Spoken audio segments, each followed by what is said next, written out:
آپ کا میزبان فہد علی کاظمی۔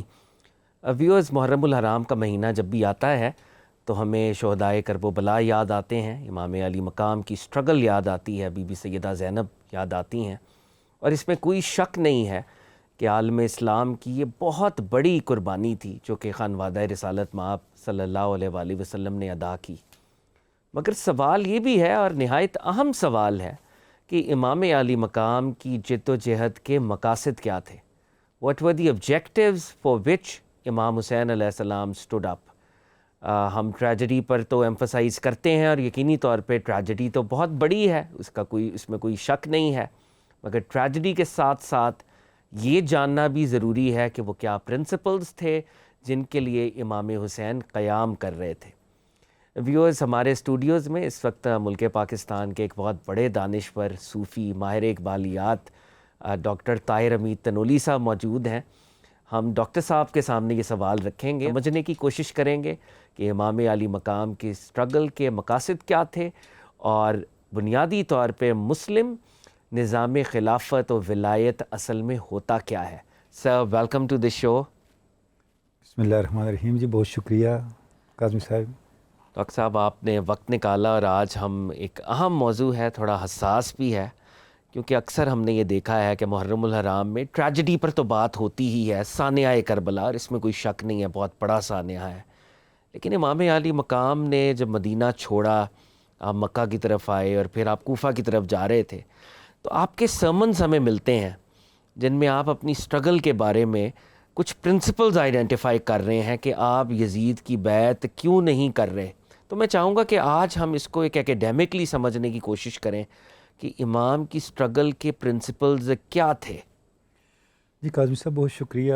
یہ بہت بڑا واقعہ ہے تاریخ اسلام کا ہی نہیں بلکہ تاریخ انسانیت کا، جس نے ہمیں یہ کہنا چاہیے کہ بعد میں آنے والی تاریخ کی سمت کو متعین کیا ہے، اور اس کے لیے بہت واضح خطوط طے کیے ہیں۔ یہ جو واقعہ ہے، واقعہ کربلا، جب ہم اس کو سمجھتے ہیں اور اس کا ذکر کرتے ہیں تو میں یہ سمجھتا ہوں کہ یہ سائملٹینیسلی جو مقاصد اپنے اندر رکھتا ہے وہ روحانی بھی ہیں، سماجی بھی ہیں، معاشرتی بھی ہیں، دینی بھی ہیں، اور سیاسی بھی ہیں۔ یعنی ہماری جو پوری قومی زندگی ہے اس کو یہ واقعہ ایڈریس کرتا ہے۔ اچھا، جب ہم اس واقعے کو انڈرسٹینڈ کرنے کی کوشش کرتے ہیں تو شہادت کا واقعہ ہونے کے ناطے بہت شہادتیں ہوئی ہیں تاریخ اسلام کے اندر، یہ ایک مختلف نوعیت کی شہادت ہے۔ دیکھیں آپ، اس کی ایک ڈائمنشن یہ ہے کہ یہ وہ شہادت ہے جس کا چرچا اس کے وقوع پذیر ہونے سے پہلے تھا۔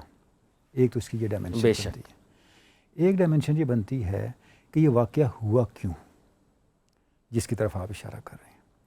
ایک ڈائمنشن یہ بنتی ہے کہ اس واقعے کے دوران کیا مظالم پیش آئے۔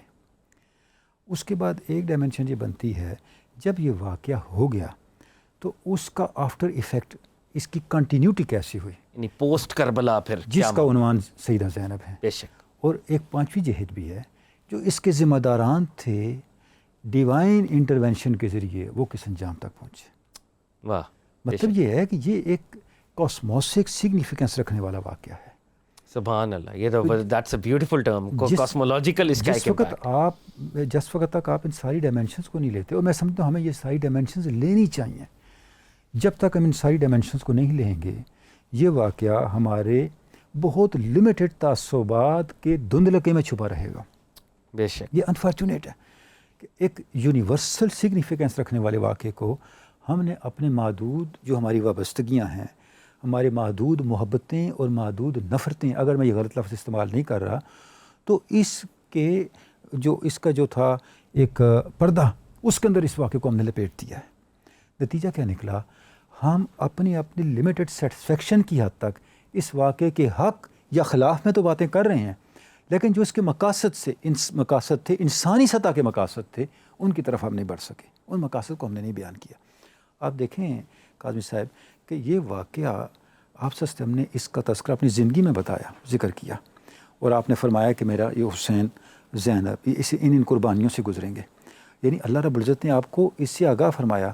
لیکن یعنی ایک درجے پہ یہ اس کا ایک روحانی پہلو ہم کہہ سکتے ہیں کہ پروفٹ صلی اللہ علیہ وآلہ وسلم کا پہلے سے خبر دینا۔ اور اس میں اب آپ دیکھیں جو قابل غور بات ہے، باوجود اس کے آپ نے کبھی دعا نہیں فرمائی یا اللہ میری آل سے یہ مصیبت ٹل جائے، کبھی دعا نہیں فرمائی، بلکہ استقامت کی دعا فرمائی استقامت کی ہو. دعا بے فرمائی. شک. اب آپ دیکھیں یہ کتنی حیران کن بات ہے. اس کا مطلب یہ ہوا کہ اس واقعے کے اندر جو تسلیم و رضا کی روح ہے وہ پہلے دن سے کار فرما ہو گئی. یعنی ڈاکٹر صاحب ہم یہ کہہ سکتے ہیں کہ صوفیاء جس فنا کی بات کر رہے ہوتے ہیں اور اس فنا سے وہ پھر وہ بقا کی طرف سفر کرتے ہیں، امام علی مقام اور ان کے خانوادے نے اس کو عملی طور پر وجودی سطح کے اوپر ریئلائز کر کے دکھایا. بالکل ہم یہ کہہ سکتے ہیں، اور ایک بہت زیادہ کمپریہنسو لیول پہ ریئلائز کر کے دکھایا. کیونکہ دیکھیں صوفیاء کی جو فنا و بقا ہے وہ ٹوٹلی اسپرچول ہے. اگر تھوڑا سا اس کو آپ مزید جس کو آپ کہہ سکتے ہیں نا انڈرسٹینڈیبل کر کے کہیں تو آپ یہ کہہ سکتے ہیں وہ مورل ہے. حضرت امام علی مقام کی اسپرچول اور مورل ہونے کے ساتھ ساتھ ریئل زندگی کی ایک سوشل اور پولیٹیکل جو افیئرز ہیں ان کے ساتھ لنکڈ ہے. یہ جو جامعیت ہے جہاں پہ آ کے روحانیت اور مادیت آپس میں ایمبریس ہو جاتے ہیں، یہ آپ کو کسی مسٹیک کے ہاں بہت کم ملے گا. واہ سبحان اللہ. تو آپ اور یہی تو کمال ہے، کاسمک، یہی تو کمال ہے امام پاک کا. اس کا یعنی امام پاک بتا رہے ہیں کہ یہ جو اسپرچول سفر ہے، آپ دیکھیں نا جو سینہ علی مرتضیٰ نے کیا تعلیم دی امام پاک کو، کہ آپ اپنے آپ کو چھوٹا نہ سمجھیں، آپ ایک بہت بڑی خود ایک کتاب ہو اور آپ اپنے آپ کو پڑھنا ہی آپ کے لیے کافی ہے. واہ. جسے یعنی ان باتوں کو صوفیاء تمام جو نیریٹو ہے مسٹیسزم کا اس کا ایک سمجھیں کہ اس کی الف لام میم یا اس کی ابجد سمجھتے ہیں. جس نے اپنے نفس کو پہچانا اس نے رب کو پہچان لیا. جس سے یعنی وہ تو ان کا قول ہے، لیکن جو انہوں نے تعلیم دی اقرا کتابہ کا، یعنی اپنے آپ کو جرم صغیر نہیں سمجھنا، اپنے آپ کو عالم کبیر سمجھنا. واہ. اب ان باتوں کو امام پاک نے روحانیت تک محدود نہیں رکھا، روحانیت سے اٹھایا اور اٹھا کے عملی زندگی میں نافذ کر کے دکھایا وہ تسلیم و رضا کو. وہ تسلیم و رضا جس کا آغاز امام پاک کے بچپن میں ذات رسالت مآب کی زندگی سے شروع ہوا، اس تسلیم و رضا کے ہتھیار کے ذریعے امام پاک نے اسلام پہ آنے والے فتنوں کو روکا. یہ وہ چیز ہے، یہ وہ کریکٹر کی انتہا ہے، یہ وہ کردار کی معراج ہے جسے سمجھنے کی ضرورت ہے. اور جب ہم مقاصد کی طرف آتے ہیں، خود بات تو آپ کے بڑے معروف ہیں. ایک روایت میں یہاں آپ کے سامنے رکھنا چاہوں گا جسے ابن عساکر نے، امام زہبی نے اور ابن کثیر نے بھی بیان کیا، کہ کربلا کا یہ جو دن تھا یوم عاشور، تو وہاں پہ کوئی شخص اس نے آیا تو دیکھا کہ یہ ویرانہ ہے اور یہاں پہ خیمے لگے ہوئے ہیں. تو اس نے پوچھا یہ کیا خیمے ہیں؟ تو اسے بتایا گیا امام حسین کا خانوادہ ہے. تو وہ گیا تو دیکھا کہ خیمے کے اندر امام پاک تلاوت قرآن کر رہے ہیں اور آپ کے رونے کا یہ عالم ہے، گریہ کا یہ عالم ہے کہ آپ کے رخسار اور آپ کی داڑھی مبارک جو ہے وہ تر ہو چکی ہے. اللہ. تو اس نے کہا کہ ہے آل رسول ہے امام پاک، آپ کو کون سی چیز اس ویرانے میں لے آئی ہے؟ یہاں آنے کی کیا سمجھ نہیں ہے، آپ یہاں کیا کر رہے ہیں، کیوں یہاں پہنچے ہیں؟ یہ تو آزمائش کی جگہ ہے، کوئی سہولت نہیں، کوئی راحت نہیں، کوئی ہم نفس نہیں، کوئی ہم درد نہیں، کوئی غم گسار نہیں. آپ یہ اپنے خاندان کے ساتھ یہاں ہیں. تو آپ کے پاس خطوط کا ڈھیر تھا، آپ نے فرمایا مجھے یہ خطوط یہاں لے کے آئے ہیں. اور اس کے بعد جو آپ نے جملے ارشاد فرمائے، آپ رو اس لیے نہیں رہے کہ میں کس مصیبت کا سامنا کرنے والا ہوں، رو کس پہ رہے ہیں. جی. فرماتے ہیں کہ میں مجھے صرف خطوط نہیں لائے، مجھے لگتا ہے جن خطوط لکھنے والے نے مجھے بلائے وہ مجھے قتل بھی کریں گے. فَإِذَا فَعَلُوا ذَلِكَ لَمْ يَدْعُوا لِلَّهِ حُرْمَةً إِلَّا انْتَهَكُوهَا. میں رو اس پہ رہا ہوں، جب یہ مجھے قتل کر دیں گے اس کے بعد ہر وہ چیز جس کی حرمت اللہ نے قائم کی اس کو یہ پامال کر دیں گے. اللہ اکبر. اس کو پامال کر دیں گے. اللہ. فَيُسَلِّطُ اللَّهُ عَلَيْهِمْ. پھر اللہ اس سزا میں ان پہ ایسا حاکم مسلط فرمائے گا یذلہم، جو ان کو ذلیل و خوار کر دے گا، حتی یکونوا اذل من فرم الامت، یعنی منفعتها، حتیٰ کہ وہ اس ذلت تک جا پہنچیں گے کہ اگر ان کے اندر کوئی عزت کا سامان بھی تھا جس میں خلق خدا کے نفع کی باتیں تھیں، وہ بھی ان کے لیے ذلت کا باعث بن رہا ہوگا. اللہ. یعنی امام پاک جو امت کا مستقبل ہے اس کو دیکھ کے پریشان ہیں کہ یہ امت یہ کرنے کا لگے ہیں لوگ، اور اس کے نتائج کیا برآمد ہو گئے ان فیوچر، آگے نتائج کیا نکلنے والے ہیں. تو ایک ایسی آزمائش کا زمانہ اسلام کے اوپر جب کاظمی صاحب پرانی عصبیتوں نے پھر سر اٹھا لیا تھا. وہ عصبیتیں جنہیں خطبہ حجۃ الوداع کے موقع پہ آپ صلی اللہ علیہ وسلم نے اپنے قدموں تلے رون دیا تھا، وہ عصبیتیں پھر سر اٹھا رہی تھیں. ان عصبیتوں کے سر اٹھانے اور اس فتنے کے زمانے میں امام پاک نے اس کے آگے بند باندھا. بے شک یہ بند باندھا، اور امام علی مقام کی جو سٹرگل ہے، اگر اس موقع کے اوپر وہ سٹرگل نہ کرتے تو جو دین کا اور سوسائٹی کا مورل فائبر تھا شاید ہمیشہ ہمیشہ کے لیے کنٹامینیٹ ہو جاتا. ویورز یہاں پہ وقت ہوا ایک بریک کا. بریک کے بعد ہم کانورزیشن کو یہیں سے آگے لے کے چلیں گے.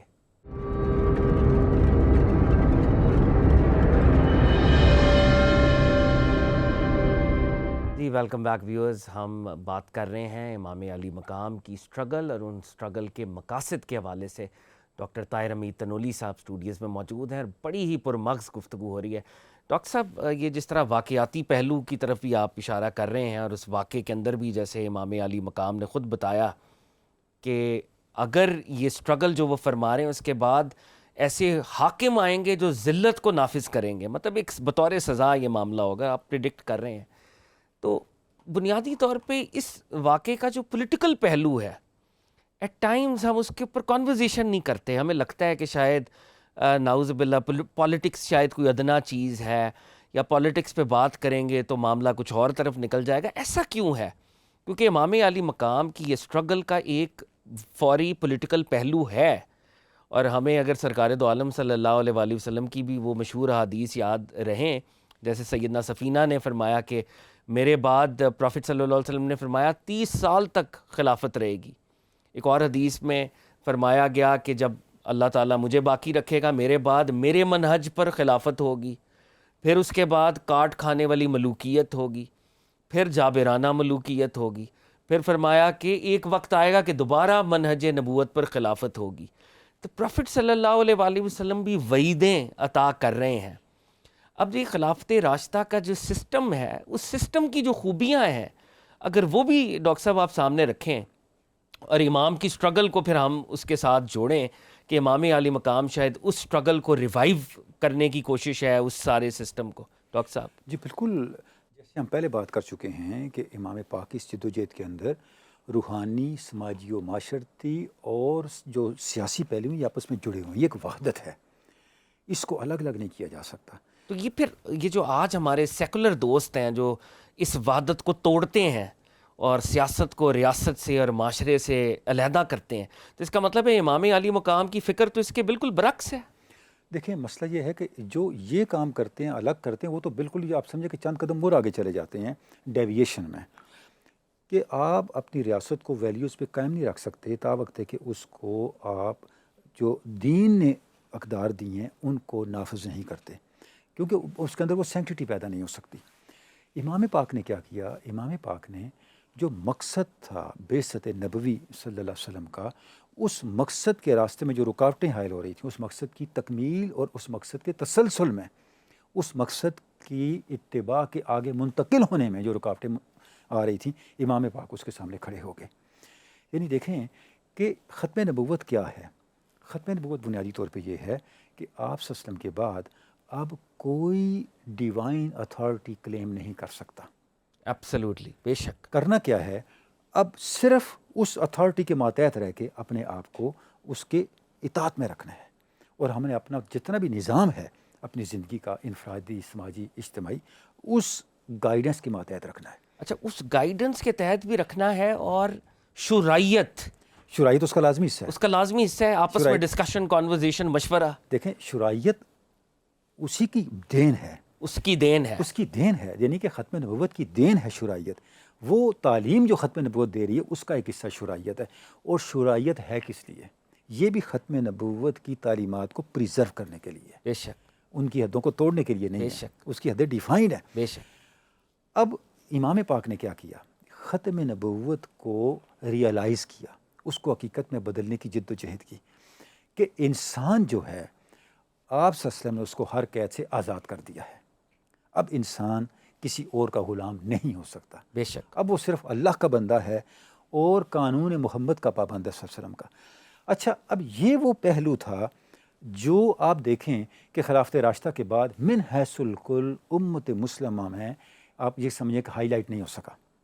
جیسے علامہ کا ایک بڑا معروف شعر ہے، ہو چکا اس قوم کی شان جلالی کا ظہور، ہے مگر باقی ابھی شان جمالی کا ظہور. واہ، یعنی اس امت نے تلواریں تو بہت چلائیں بے ہیں شک. لیکن جو جمال تھا خلافت راشدہ کا اس کو عام نہیں کر سکی. کاظمی صاحب قابل غور بات ہے، جس وقت خلافت راشدہ تھی پوری دنیا میں ظلمت تھی، اندھیرا تھا، آمریت تھی. صدیوں بعد جا کے دنیا کو جمہوریت کا اور رائٹس کا پتہ چلا. مجھے جنید اپنا کاظمی صاحب بتائیں کیوں ایسا نہیں ہوا کہ جو جمہوریت کا تصور ویسٹ نے دیا اسلام سے آتا؟ کیوں ایسا نہیں ہوا؟ آج ہم جمہوریت کیوں میگنا کارٹا سے نکالتے ہیں؟ کیوں جمہوریت کو روسو کی سوشل کنٹریکٹ سے نکالتے ہیں؟ کیونکہ کہیں ایسا تو نہیں ہوا کہ بنو امیہ، بنو عباس، ان کی جو ملوکیت تھی اس نے خلافت راشدہ کے اس روشن میں یہ چہرے کے سمجھتا اوپر بدنما داغ ہوں ڈالے؟ صاحب، میں یہ سمجھتا ہوں تاریخ نے ہم سے یہ منصب لیا ہے، چھینا ہے، ہمیں سزا دی ہے تاریخ نے. اچھا، یہ قدرت کی طرف سے ایک سزا ہے. کیوں سزا ملی ہے؟ یہ منصب ہمارے پاس ہونا چاہیے تھا، اس لیے کہ ہم نے جمہوریت کے اصل درسگاہ کی طرف پیٹ کر لی ہے، وہ کربلا ہے. اللہ، دیکھیں کربلا کے بعد آپ کی پوری امت دو حصوں میں ہے، یا تو یزید کی طرف ہے یا حسین کی طرف ہے. سبحان اللہ، بے شک. جس وقت آپ نے واضح فرق قائم نہیں کیا یہ منصب دوسری قوموں کو عطا کر دیا گیا. سوشل کنٹریکٹ کا آغاز عمر فاروق کے جملے سے ہو رہا ہے. بے شک. تو آپ نے دنیا کو جمہوریت کیوں نہیں سکھائی؟ جمہوریت کا درس آپ کی طرف سے آنا چاہیے تھا. بے شک. یہ منصب ہم سے چھین گیا. بے شک. ہمیں یہ سوچنا ہوگا، آج بھی ہمیں یہ سوچنا ہے، اگر واقعی ہم اپنی سوسائٹی کو ان یونیورسل ہیومن ویلیوز پہ بیس کرنا چاہتے ہیں جو ویلیوز اسلام نے دی ہیں، تو ہمیں کربلا کی اہمیت کو ماننا، سمجھنا اور ہائی لائٹ کرنا ہوگا. بے شک. اس کے بغیر نہیں ہو سکتا، ورنہ امریت کے اثرات موجود رہیں گے. اچھا ڈاکٹر صاحب، آپ کی بات سے مجھے ڈاکٹر جاوید اقبال صاحب کی بھی پروگرام سے پہلے بات ہو رہی تھی، انہیں کا ایک جملہ یاد آ رہا تھا. وہ فرماتے ہیں کہ جو ماڈرن ڈیموکریسیز ہیں یہ 3-4 موڈز استعمال کرتی ہیں. کہیں پر الیکشن ہوتا ہے، ریفرینڈم ہوتا ہے، الیکٹرل کالج ہوتا ہے، کہ ساری چیزیں آپ کو خلافت راشدہ میں نظر آئیں گی. ایسا ہی ہے، یہ ان کا پی ایچ ڈی کا تھیسس ہے. جی، یہ ان کے پی ایچ ڈی بے کا شک. تھیسس ہے. اس میں کتنا انہوں نے چیزیں خوبصورت لکھی، کہ بہت پیاری جناب بات ہے. صدیق اکبر رضی اللہ تعالیٰ عنہ کی وہ اوپن جو الیکشن کے ذریعے ایک ہو رہے طرح ہیں. کا الیکشن ہے، جناب عمر فاروق نامینیشن بھی ہے، بالکل. الیکٹرل کالج سے جناب عثمان غنی غنی آ رہے ہیں. ریفرینڈم کے ایک سوال قائم کیا گیا کہ کیا میں اس خلافت کا اس پہ حقدار سین علی ہوں؟ مرتضیٰ ہیں، حضرت علی المرتضیٰ ہیں. اس پہ آ رہے ہیں. تو یہ اچھا ایک اور چیز آپ دیکھیں، اب جو آپ کی گورننس کا ٹائم ہوتا ہے وہ 4-5 سال ہوتا ہے. یہ ملٹیپل ہے خلافت راشدہ کے دور کا، وہ اسی کا 4-5 کا ملٹیپل بنتا ہے. بے شک خلافت راشدہ کا آپ مدت ساری دیکھ لیں، کیلکولیٹ کر کے دیکھ لیں. تو یہ جو چیزیں ہیں، یعنی بنیادی اصول تو ہم نے لے ڈاؤن کیے تھے، پھر کیوں ایسا ہوا کہ بعد میں ہم ملوکیت کے حوالے ہو گئی؟ ہونا یہ چاہیے تھا یہ روشنی وقت کے ساتھ ساتھ ہمارے یہاں آگے بڑھتی، بے شک یہ چراغ ہم مزید ہائی لائٹ کرتے. تو اب بنیادی طور پہ یہاں میں علامہ اقبال کا اجازت ہے جو جملے پڑھنا چاہوں گا، یہ ریکنسٹرکشن ہے جس میں علامہ نے یہ بتایا ہے کہ ایک بنیادی کام جو اسلام نہیں کر سکا وہ کام ہم نے کرنا ہے.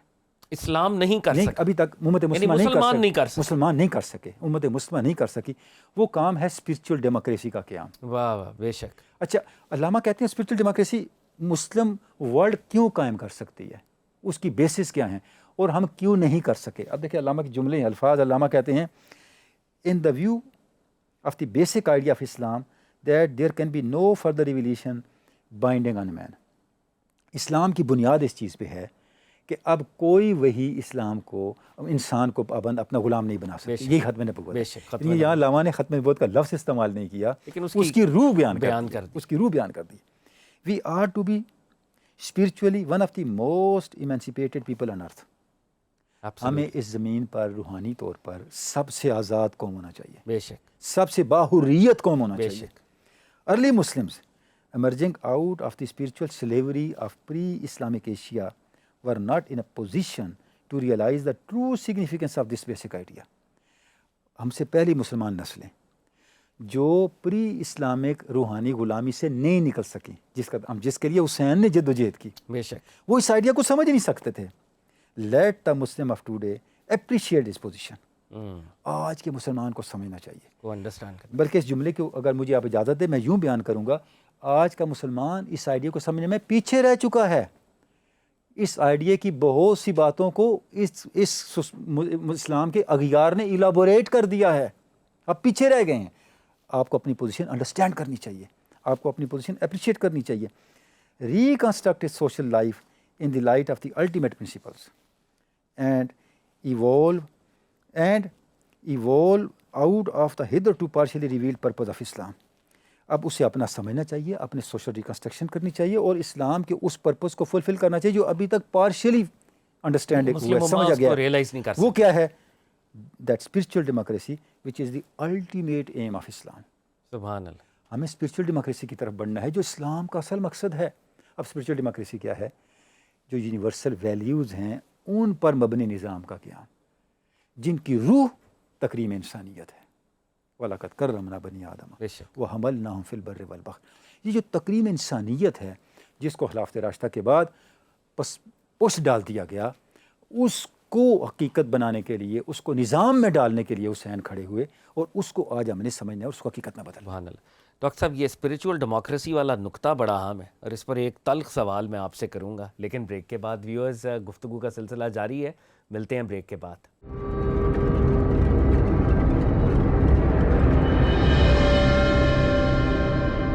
میں ہوں آپ کا میزبان فہد کاظمی. بہت ہی انٹرسٹنگ کانورزیشن امام علی مقام کی سٹرگل کے حوالے سے, اور بات پہنچی اقبال کی اسپریچول ڈیموکریسی تک. ڈاکٹر صاحب, اسپریچول ڈیموکریسی پر ایک سوال ہے میرا آپ سے, اور یہ شاید عامیانہ ہو لیکن ایٹ ٹائمز ہمارے سیکولر دوست یہ سوال اٹھاتے ہیں کہ اگر تو اسپریچول ڈیموکریسی کی ہم بات کر رہے ہیں, یا ہم یہ کہہ رہے ہیں کہ ہماری ریاست مذہب کے تابع ہوگی, تو مذہب کی ملٹیپل تعبیریں ہیں. ہمارے ہاں بڑی فرقے ہیں, میں نام نہیں لیتا لیکن وی نو کہ کتنی جماعتیں کتنے فرقے بن چکے ہیں. تو اکثر یہ سوال اٹھاتے ہیں کس فرقے کا اسلام اسپریچول ڈیموکریسی میں آپ نافذ کریں گے؟ یہاں پہ تو 72 فرقے آپ خود کہہ رہے ہیں, یا 73 فرقے, تو پاکستان میں تو ہر وقت لڑائی رہے گی. ہینس ہمیں سیکولر ہو جانا چاہیے کہ ہمارا آئین جو ہے وہ مذہب سے علیحدہ ہو, سب کے لیے یونیورسل ہو, سارے پاکستانی اس کے اندر برابر کے ان کے اوپر وہ اس کا نفاذ ہو. تو اس پر آپ کیسے کامنٹ کریں گے؟ قاضی صاحب, گزارش یہ ہے کہ یہاں بات آ جاتی ہے کہ کسی لفظ کو ہم کیا معنی دے رہے ہیں. لفظ ایک کنٹینر ہے, بے شک, اس کے اندر آپ نے کانٹینٹ کیا رکھا ہوا ہے. میری گزارش یہ ہے اس لفظ میں, مذہب میں مغرب کا کانٹینٹ رکھ کے آپ اس کو انڈرسٹینڈ نہ کریں, سارے مسائل حل ہو جائیں گے. ہمارے مسائل تب پیدا ہوتے ہیں جب ہم لفظ مذہب پہ کھڑے ہوتے ہیں ویسٹرن کانٹیکسٹ میں, اور پھر بات سمجھنے کی کوشش کرتے ہیں. لیکن ڈاکٹر صاحب یہاں پر ایک سوال یہ بھی وہ کھڑا ہوتا ہے کہ ڈیموکریسی بذات خود ایک ویسٹرن کانسٹرکٹ ہے. وہ تو میں پہلے کہہ اب اس چکا ہوں. ڈیموکریسی پہ جب ہم اپنے ایسٹرن معنی ڈالیں گے, مذہب کو ڈالیں گے, تو یہ بھی تو ایک طرح کا تضاد ہوگا. ڈاکٹر میں صاحب پہلے عرض کر چکا ہوں کہ یہ تو ہمیں سزا ملی ہے کہ جمہوریت ہمیں سکھانی چاہیے تھی دنیا کو. ویسٹرن سے ویسٹ سے ہمارے پاس, ہماری یہ چیز لوٹ کے ہمارے پاس آئی ہے, اغیار کے ہاتھوں سے ہمارا ہی مال لوٹ کے ہمارے پاس آیا ہے. ورنہ جو جمہوریت خلافت راشدہ میں تھی, کیا مغرب کا کوئی بہت آئیڈیل جمہوری نظام بھی اس کی مثال پیش کر سکتا ہے؟ بالکل نہیں پیش کر سکتا. بے شک, بالکل. دوسری بات یہ ہے جو ریاست کے معاملات ہیں, جس وقت ہم اسپرچل ڈیموکریسی کی بات کرتے ہیں اس میں تو کوئی اختلافات نہیں ہیں, وہ تو بیسک ویلیوز کا نام ہے. دیکھیں نا, آپ سے ہم نے جب ریاست قائم فرمائی, سب سے پہلے کیا کیا؟ سب سے پہلے موافقات کیا. خلافت راشدہ میں کیا فیصلے ہوئے, ریاستی سطح پہ کیا فیصلے ہوئے؟ عام آدمی کو سیکیور کیا گیا, عام آدمی کی معاشی حالت کو سیکیور کیا گیا, اس کے سول رائٹس کو سیکیور کیا گیا. میثاق مدینہ آپ کے سامنے ہے. تو یہ جو چیزیں اختلافات والی باتیں, مجھے بتائیں میثاق مدینہ کی کون سی شک نماز کے اختلافات سے متعلق ہے جس پہ فرقے بنے ہوئے ہیں؟ میثاق مدینہ کا کون سا آرٹیکل عقیدے کے اختلافات کو بیان کرتا ہے؟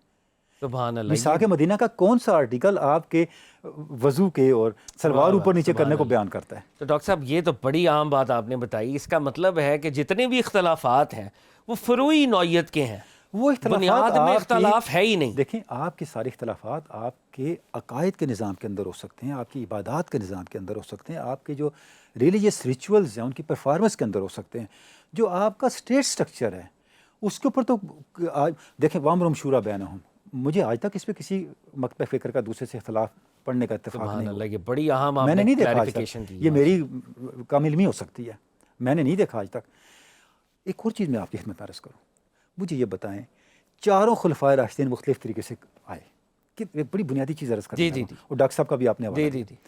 وہ کون سا خلیفہ راشد ہے جس نے منتخب ہونے کے بعد کہا ہو کہ میری خلافت فلاں آیت اور فلاں حدیث سے ثابت ہوتی ہے؟ واہ واہ, کسی نے نہیں کہا. وہ ایک طرح کا پاپولر مینڈیٹ سی ثابت ہوئی, یعنی لوگوں کے. کیوں نہیں کہا؟ سوال ہے کیوں نہیں کہا. اس لیے نہیں کہا کہ وہ اس سیاسی شعور پہ کھڑے تھے جو ذات نبوت نے عطا کیا تھا. بے شک. اور سامنے جو لوگ تھے ان کو بھی یہ جاننے کی ضرورت نہیں تھی یہ کس آیت اور حدیث سے ثابت ہو رہا ہے. بے شک. وہ جو اسٹیٹ سٹرکچر آپ سے ہم نے دیا ہے اس اسٹیٹ سٹرکچر کا نام ہے اسپرچل ڈیموکریسی. ایک ہلکی سی لائٹر نوٹ میں آپ کو ایک بات بتا دوں. میں کسی تقریب میں گیا, اسرا علامہ کے والے سے لیکچر تھا, تو کوسچن آنسر ہوئے, تو یوسف رضا گیلانی صاحب کا زمانہ تھا, وہ پرائم منسٹر تھے. تو مجھے کسی نے کہا جی اسپرچل ڈیموکریسی کیا ہوتی ہے, شاید بات ہوئی ہوگی. میں نے کہا جی آج کل اسپرچل ڈیموکریسی آج کل تو وہی چل رہا ہے. گیلانی صاحب روحانی خاندان سے ہیں اور ووٹوں کے ذریعے منتخب ہوئے ہیں, یہ اسپرچل ڈیموکریسی. اگر ہم لفظوں پہ کھڑے ہو کے وضاحت کریں گے تو پھر تو اس طرح کی روحانی جمہوریت بنے گی. بالکل. ہم نے بات کرنی ہے اس کی روح کے مطابق. اب دیکھیں نا امام پاک جو گئے ہیں, مجھے بتائیں امام پاک نے کون سا عقیدے کا یا مذہب کا یا اختلاف اپنے کسی خطبے میں بیان کیا ہو؟ بے شک. آپ نے انہوں نے رائٹس کی بات کی ہے. بالکل. انہوں نے فنڈامنٹلز کی بات, ظلم کے خلاف کھڑے ہونے کی بات کی ہے. اچھا, یہاں پہ ڈاکٹر صاحب 2 سوالات میں کوئکلی آپ کے سامنے رکھوں گا. ایک امام پاک کا بڑا مشہور فقرہ ہے, مجھ جیسا اس جیسے کی بیعت نہیں کرے گا. تو اس کا مطلب ہے کہ امام حسین اپنے کیریکٹرسٹکس اور اپنے ٹریٹس کو بھی یونیورسلائز کر رہے ہیں, اور جو سامنے ولن ہے اس کے ٹریٹس کو بھی یونیورسلائز کر رہے ہیں کہ مجھ جیسا اس جیسے کی بیعت نہیں صاحب آپ نے کرے بڑی بنیادی بات کی ہے. ایکچولی امام پاک نے یہ جملہ ارشاد فرما کے, اب دیکھیں وہ ان کی تربیت کہاں ہوئی ہے, ان کی تربیت کی کس نے ہے؟ بے شک. وہ جب بات کریں گے وہ آپ سے مجھ سے اپنے سامنے موجود سامعین کو مخاطب نہیں کریں گے, وہ تاریخ کو مخاطب کریں گے. واہ واہ. وہ ہسٹری کو مخاطب کریں گے, وہ آنے والی جنریشنز کو مخاطب کریں گے. یہ جملہ فرما کے امام پاک نے اپنی جد و جہد کو اپنی ذات سے اٹھا دیا, اس کو اپنی ذات کا پابند نہیں رکھا. واہ واہ. اس کو یزید کی ذات کا پابند نہیں رکھا. واہ واہ. آپ نے کیا کیا, آپ نے 2 ویلیوز کی جد و جہد بنا دی. واہ واہ.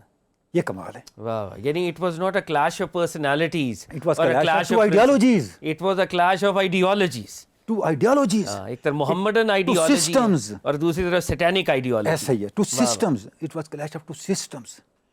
It was clash of 2 values. یہ 2 اقدار کا تصادم و تضاد تھا.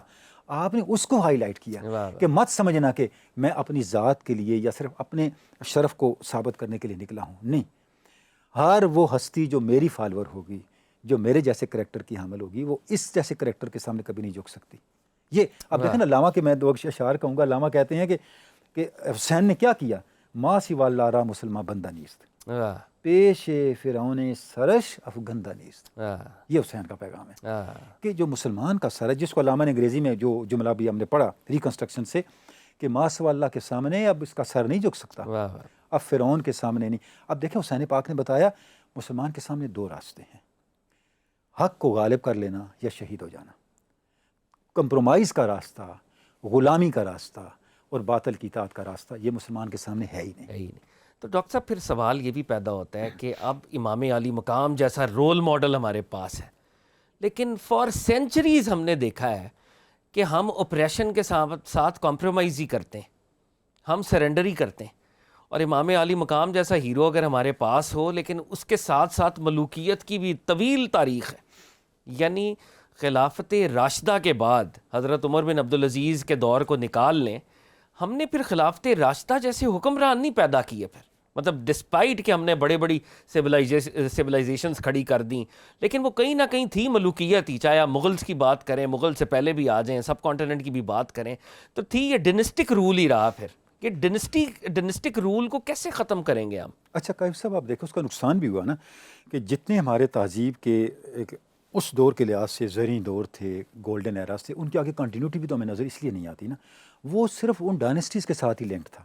جیسے ہی ان ڈائنسٹیز کو زوال آیا, وہ سارا عروج اور وہ جتنی چمک تھی وہ بھی چکا چوند ہو گئی, وہ بھی تباہ و برباد ہو گئی, ختم ہو گئی. آگے اس کا بھی کوئی تسلسل باقی نہیں رہا. ڈاکٹر صاحب سوال بنیادی یہ ہے کہ ایسا کیوں ہوا؟ جی اس کہ آپ عرب ورلڈ میں دیکھیں, بنو امیہ, بنو عباس, آگے جائیں ایران کے اندر دیکھ لیں, صفویدز ہیں, آٹومن امپائر ہے, مغلز ہیں, مطلب پوری اسلامک ورلڈ کے اندر ان 1400 سال میں خلافت راشدہ کو چھوڑ کر, اور جناب عمر بن عبدالعزیز ایک ایکسیپشن ہے, اس کے علاوہ ہم ملوکیت میں ہی ہمارا وہ جو ہے پروان, ہمارا ڈی این اے ملوکیت پسند ہو گیا. ایسا کیوں ہوا؟ آپ درست فرما رہے, وہی جو ڈیویشن ہوئی, یعنی کربلا کے بعد جو ڈیویشن ہوئی, اس وقت ہمیں جو آپشن لینا چاہیے تھا, آپشن حسین کا لینا چاہیے تھا. کیونکہ ہم نے حسینیت کا آپشن نہیں لیا, اس کا نتیجہ کیا نکلا, ہمارا کلچر, ہماری ایجوکیشن اور ہمارا لا, یہ تینوں کی تینوں ملوکیت کا سرمایہ گیا. اب میں نے تینوں کا بطور خاص ذکر کیوں کیا ہے؟ علامہ اقبال نے جب خطبہ الہ آباد دیا تو علامہ نے کہا ہم پاکستان کا مطالبہ کیوں کر رہے ہیں؟ واہ. علامہ نے فرمایا ہندو پریشان نہ ہوں، انگریز پریشان نہ ہوں کہ ہم کوئی ان کے خلاف سازش کر رہے ہیں. ہم اپنی بقا کی اور ہندو انڈیا کی فلاح کے لیے یہ سب کچھ کر رہے ہیں. اچھا. اب میں ریکنسٹرکٹ اپنا خطبہ الہ آباد سے ایک دو جملے پڑھنا چاہوں گا. علامہ فرما رہے ہیں جو میرا مطالبہ ہے الگ ملک، آپ جانتے ہیں کہ علامہ نے یہ بڑے ایک ویژنری انداز سے کہا تھا یہ فائنل ڈیسٹینی ہے یا ایک ملک بننا. This is the final destiny of Muslims of South Asia. اچھا یہ فائنل ڈیسٹینی کیوں ہے اور یہ ملک کیوں بننا چاہیے؟ اب علامہ فرما رہے ہیں for India it means security and peace resulting from an internal balance of power. جب انٹرنل بیلنس آف پاور پیدا ہوگا تو انڈیا کو پیس بھی ملے گا اور سیکورٹی بھی ملے گی، اسٹیٹ آف ایکویلیبریم میں آئے گا. فار اسلام. اب ہمارا اپنا ذاتی خود غرضی اس میں کیا ہے، ہماری غرض کیا ہے؟ فرماتے for Islam an opportunity to rid itself of the stamp that Arabian imperialism was forced to give it, to mobilize its law, its education, its culture, and to bring them into closer contact with its own original spirit and with the spirit of modern times. علامہ فرما رہے ہیں صدیوں سے ہمارا culture, ہماری education اور ہمارا لا Arabian imperialism کی اسٹیمپ کے نیچے ہے. ہم اس کو اس سے آزاد کرنا چاہتے ہیں. اور علامہ کہتے ہیں میں یہ سمجھتا ہوں اس ریجن کے اندر یہ وہ عرب ورلڈ سے توقع نہیں قائم کر رہے، کسی اور ریجن سے نہیں کر رہے. وہ فرما رہے ہیں اس ریجن سے مجھے توقع ہے کہ یہاں وہ نسل پیدا ہو سکتی ہے جو آگے چل کے ہماری سوسائٹی کو، ہماری سویلائزیشن کو اور فیوچر آف اسلام کو اور اس کے جو خصوصی اس کے جو یہ تین ڈومینز ہیں ان کو عربین امپیریلزم کے اثرات سے نکال لے. اب سوال یہ ڈاکٹر صاحب پیدا ہوتا ہے کہ کیا ہم علامہ کی توقعات پر پورا اترنے کی فی الوقت پوزیشن میں ہیں یا نہیں، مگر اس سوال کو ہم اٹھائیں گے بریک کے بعد. ویورز گفتگو کا سلسلہ جاری ہے، ڈونٹ گو اینی وے.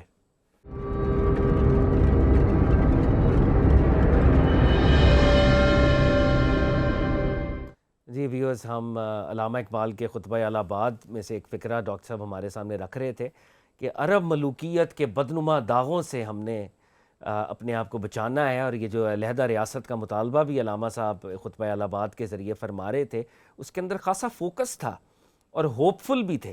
تو میں ڈاکٹر صاحب کے سامنے اب یہ بھی سوال پہ رکھ دیا جائے. ڈاکٹر صاحب علامہ کی ویسے بھی بڑی انسپریشن رہی ہے اہل البیت اور امام علی مقام، تو اگر علامہ کا ذکر چھڑ ہی گیا ہے تو میں چاہوں گا کہ کچھ اس حوالے سے بھی کہ وہ کون کون سے لیولز کے اوپر علامہ اقبال امام حسین سے انسپریشن سیکھ کرتے ہیں اور وہ کیا میسج ہے جو علامہ اقبال ہمیں ٹرانسمٹ کر رہے تھے ود امام حسین. جی ہاں، دیکھیں اہل بیت کے ساتھ جو علامہ کی عقیدت ہے وہ تو غیر معمولی ہے. جو علامہ کی پہلی کتاب ہے اسرار الرموز، اسرار خودی 1915 میں چھپی، رموز بے خودی 1918 میں چھپی، اس میں سیدہ کائنات سیدہ فاطمہ الزہرا کا ذکر موجود ہے. یعنی مسلم خواتین کے لیے علامہ کسی کو آئیڈیل بناتے ہیں تو سیدہ کائنات کا کردار ہے، سیدہ کائنات کی شخصیت ہے. کہ علامہ فرماتے ہیں کہ کوئی بھی سوسائٹی اس وقت تک آئیڈیل سوسائٹی نہیں بن سکتی جب تک اس میں ماں کے کردار کو زندہ نہ کیا جائے. جب تک ہماری خاتون، ہماری عورت اپنے ماں ہونے کے کردار کو نہیں پہچانتی ہم بہتر نسلیں پیدا نہیں کر سکتے. اور اس کے لیے اس کے سامنے جو رول ماڈل ہے وہ سیدہ کائنات سیدہ فاطمہ الزہرا کا رول ماڈل ہے. اچھا، اس کے بعد آ جاتے ہیں امام پاک کا. تو حادثہ کربلا پہ پوری ایک نظم علامہ نے رموز بے خودی میں لکھی ہے جس میں انہوں نے پھر کربلا کی مختلف ڈائمینشنز کو بیان کیا ہے کہ کس طرح سے لا الہ کی حقیقت کو امام پاک نے بیان کیا اور لا الہ کی حقیقت کو انہوں نے اسٹیبلش کیا ہے باطل کے سامنے کھڑے ہو کے. تو اس میں تو کوئی دوسری بات نہیں ہے کہ جتنی انسپائریشن علامہ اقبال کے ہاں ہمیں نظر آتی ہے اہل بیت سے، سیدنا علی مرتضیٰ سے، امام حسن سے، امام حسین سے، سیدہ کائنات سے، اس کی کوئی مثال نہیں ملتی. تو یہ ڈاکٹر صاحب جو فرمایا انہوں نے تا قیامت قطع استبداد کرد، تو یہ اپریشن کا خاتمہ ہے امام علی مقام کی سٹرگل. موج خون او چمن ایجاد کرد. واہ. یعنی کہ جو استبداد نے جو پنجے گاڑنے چاہے تھے سوسائٹی پہ، امام پاک نے اس کوشش کو ناکام بنا دیا. امام پاک نے اس کوشش کو آگے نہیں چلنے دیا. اب دیکھیں علامہ فرماتے ہیں کہ ہماری عظمت کا ہر نشان وقت کے ساتھ ساتھ اس کی جو چمک تھی، اس کی جو دمک تھی، اس کی جو گلوری تھی وہ کم ہوئی ہے. لیکن کربلا ایک ایسا واقعہ ہے جس سے ملنے والی انسپائریشن وقت کے ساتھ ہمارے یہاں بڑی ہے. آج بھی وہ زندہ ہے کیونکہ ہم نے جو رمز قرآن از حسین آموخته واہ واہ واہ، سے آتش او شعلہ ہا اندوختیم، کہ قرآن مجید کی حقیقت کیا ہے یہ ہمیں حسین نے بتائی ہے، اور حسین کی آگ سے ہمیں وہ شعلے ملے ہیں جن سے ہمارا ایمان جو ہے، ایمان کا تار جو ہے وہ ہمیشہ تازہ رہتا ہے، چھڑا رہتا ہے، واہ اور وہ خاموش نہیں ہوتا۔ واہ، تو امام پاک کی جد و جہد اور آپ کی استقامت، آپ کی یقین، آپ کا حق کے لیے لڑنا، حق کے لیے آپ کا ایثار، قربانی، اور اپنے خاندان کے ہر فرد اور اپنے دنیاوی سرمایے کے ہر حصے کو کہ قربان کر دینا، یہ وہ اعلیٰ ترین مثال ہے جس کے ہر پہلو کا علامہ ایک مثال کے طور پہ ہمارے سامنے بیان کرتا ہے۔ اچھا ڈاکٹر صاحب، ایک سوال اور بھی ہے، اس میں کوئی شک نہیں ہے کہ امام علی مقام عظیمت کا استعارہ ہے، آپ نے عظیمت کے رستے کو لیا۔ ہم جب سے امام علی مقام کی شہادت ہوئی ہے برسہ برس فار سینچریز امام علی مقام کو یاد کر رہے ہیں، ان کا ذکر بھی ہو رہا ہے۔ کیا عملی طور پر ہم حسینی ہیں؟ کیا ہم اپنے آپ کو کہہ سکتے ہیں کہ ہم کسی بھی لیول پر بحیثیت امہ، بحیثیت قوم امام حسین علیہ السلام کی ویلیوز کو کہیں مینیفیسٹ کرتے ہیں، ریفلیکٹ کرتے ہیں؟ کہیں ایسا تو نہیں ہے کہ یہ ہماری لپ سروس ہے، شعر و شاعری بھی ہو رہی ہے، ذکر اذکار بھی ہو رہا ہے، نشستیں بھی ہیں، مگر عملی طور پہ ہم امام علی مقام کے اسوہ، ان کی سیرت، ان کے کردار سے کوسوں دور ہیں؟ دو چیزیں اس میں بڑی قابل غور ہیں قاسم صاحب۔ ایک تو یہ ہے، جب ہم تاریخ میں دیکھتے ہیں تو ایٹ انڈیویجول لیول غیر معمولی انسپائریشنز رہی ہیں اور اس کے نتائج بھی رہے ہیں۔ بے شک، علامہ کا ہم ذکر کر رہے ہیں، بالکل علامہ نے جو فکر دی اور اس فکر میں جو طاقت ہے وہ انہی انسپائریشنز کا نتیجہ ہے۔ بالکل، اور قائد اعظم کی شخصیت امام پاک سے کتنی انسپائرڈ ہے۔ آپ جانتے ہیں راؤنڈ ٹیبل کانفرنس کے دوران جب ملکہ نے یا تاج برطانیہ نے ایک خصوصی دعوت کا اہتمام کیا تو اس دن اتفاقاً 10 محرم تھا، تو قائد اعظم نے فرمایا میں اس میں حاضر نہیں ہو سکتا کیونکہ یہ وہ دن ہے جو ہمارے لیے غم کا دن ہے، ہم ان دنوں میں دعوتیں نہیں کھاتے، تو انہیں وہ دن بدلنا پڑا۔ اور ویسے بھی قائد اعظم کی زندگی میں ہمیں ایسی بہت سی مثالیں ملتی ہیں جہاں انہوں نے ہماری تاریخ سے اور ہمارے ان ہستیوں سے انسپائریشن لی ہے۔ مثلا جو انہوں نے 16 اگست 1946 کو ڈائریکٹ ایکشن ڈے کیا تھا وہ یوم فرقان تھا، یوم بدر سے انہوں نے، اور انہوں نے خود اس کا ذکر کیا۔ بالکل، جب انہوں نے مالابار ہلز میں اپنی پریس کانفرنس کی تو انہوں نے فرمایا میں نے آج جمعہ بھی ہے اور یہ دن یوم فرقان بھی ہے، تو اس کے نتائج بھی ہمارے سامنے، یعنی ان لوگوں کی کنوکشن تھی، وہ رسمی طور پہ یا لوگوں کے جذبات سے کھیلنے کے لیے فرض سے ریٹورک یہ سب کچھ نہیں کر رہے تھے، تو اس کے نتائج بھی ہم دیکھتے ہیں۔ دوسرا پہلو اس کا یہ ہے کہ بطور قوم ہم اس کو نہیں کر سکے، اس میں کوئی شک نہیں ہے، اور بیعت امہ بھی نہیں کر سکے۔ قوم مراد ہم امہ ہی لیں گے، بالکل، یہ بطور امہ کا ایک بڑا حصہ اس کو ایک اسلوب حیات کے طور پہ لے لیں، اور اگر ایسا ہوتا تو پھر ہم دنیا کو جمہوریت سکھانے کے منصب پہ فائز ہوتے، ہم دنیا کے امام ہوتے آج ان اعلیٰ انسانی اقدار کو سکھانے کے لیے جو اسلام لے کے آیا اور جس کی انسانیت کو اسلام سے پہلے خبر نہیں تھی۔